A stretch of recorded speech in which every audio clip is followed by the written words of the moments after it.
baba batya nga bannabbi abatutwala ne tuwa obujulizi olumu ne bakusabira n'ovaako omuzimu nze lumu nagenda nga siraba naye nga ebyaddala nali mbaddekawo nga siraba nebeera mu kyaki nga n'abalimu abajjega bamanyi omusajja talaba nanga muse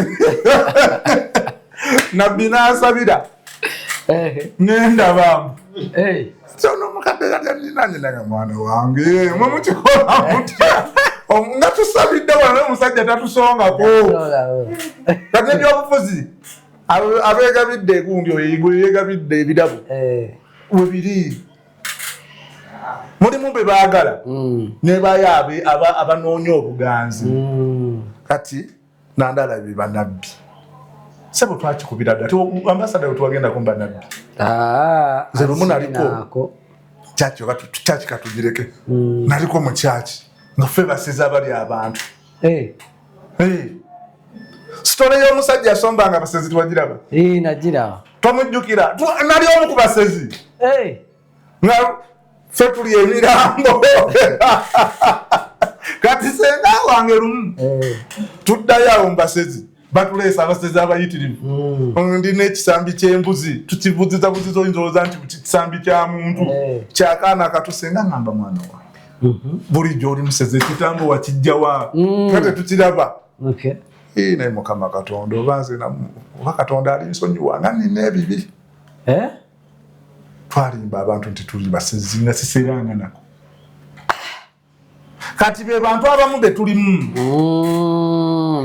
so eyisa mu mbeereri y'ekinabbi Kalifa komaweeka Kalifa ajje mu kikere tumuwe ekikere yeyagalire mu kikere oba tukusalira amagezi amalala naye Kalifa ogenda kubonaabona n'ensi bw'oba tuvuddeeyo n'ojja ne tukutambuza kati Kalifa ayinza okukomawo tasobola Kalifa addamu n'akuba yiti n'etuga n'akuba yiti netuga n'enfa n'envaawo nemanya nti naye agenze bw'atyo nengena neneeberera mu bafu bange netambuza obulamu Kalifa aganaga tasobola kati sebo mu Uganda abantu bakuwa chance emu omuntu gwe bali bawaddeko chance 3 yali Angela Kalule omanyi yakuba oluyimba lwa katikitiki yakuba kakondo olumanyi n'abula n'akomawo n'atukuba katikitiki Uganda n'emwaniriza n'abula n'akomawo n'akuba ayiwe bwe lwamutwala mpaka kati ali mu America ali mu America eyo bangamba atunda mawulire ki dana g'okukuba sebo muyimbi mama muwuliriza ayimba ayina bandi ayina gundi ayina bandi jayimbira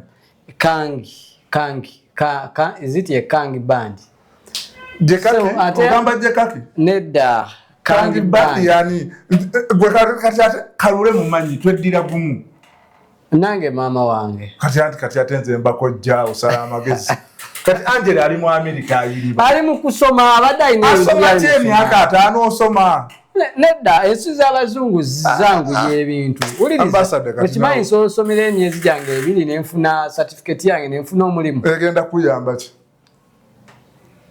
byemba nsomye kati osomye ku myaka 6 ogenda kukola ddi mami wange tanatuusa myaka 6 Angela enkaga ali sibasebo Angela mukadde ekinene nnyo ayinza okuba nga ali mu 39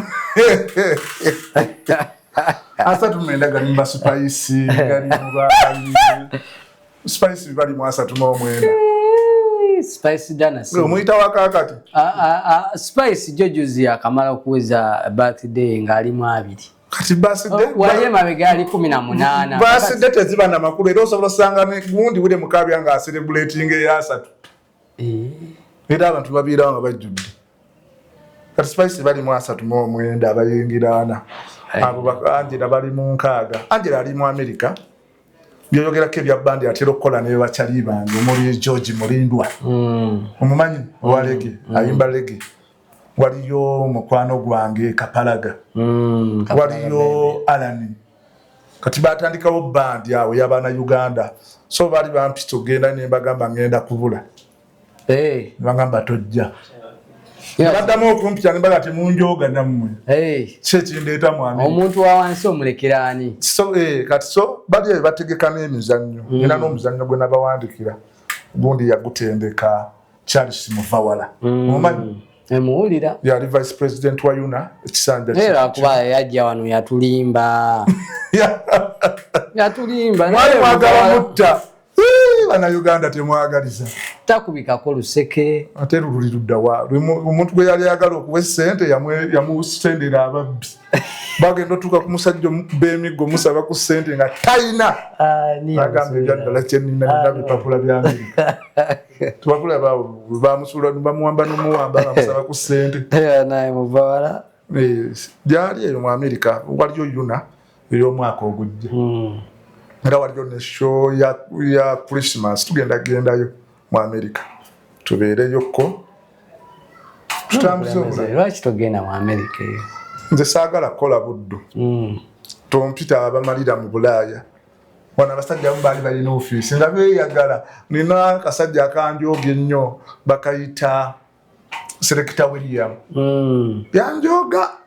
Nga sebo tubamanyi nti Yala Youth Platform 2025 egenda ng'ali ku radio bagiyita Ssuubi 1979 yali wali na Mirembe Road lumu yasiibye awo nagamba nendaawo nsijja teyajja kati munagamba kati gwe omukatanga oyagala kino twalabira ebintu byabaputawuni saawa zino kiriina mu Amerika kati gwe oli mukulamuza nze ngeno neeyagala ndya bulungi nsula bulungi neeyagala siina akozesa neekozesa kiriina akeera ku ntanguudo za Amerika yalina ofiisi mbu simanyi MD simanyi CD simanyi ID ate oyava kusubi nayingira kano kasapinsa n'afuuka ekizibu ne mwana batujooga bona bamaliriza bulungi teri muntu ali mu Amerika ng'ali bulungi alimba naawe okuleka wali omuntu ogu abakuŋŋaanyizza yani ankoseka matte ono yali mu Eagles Production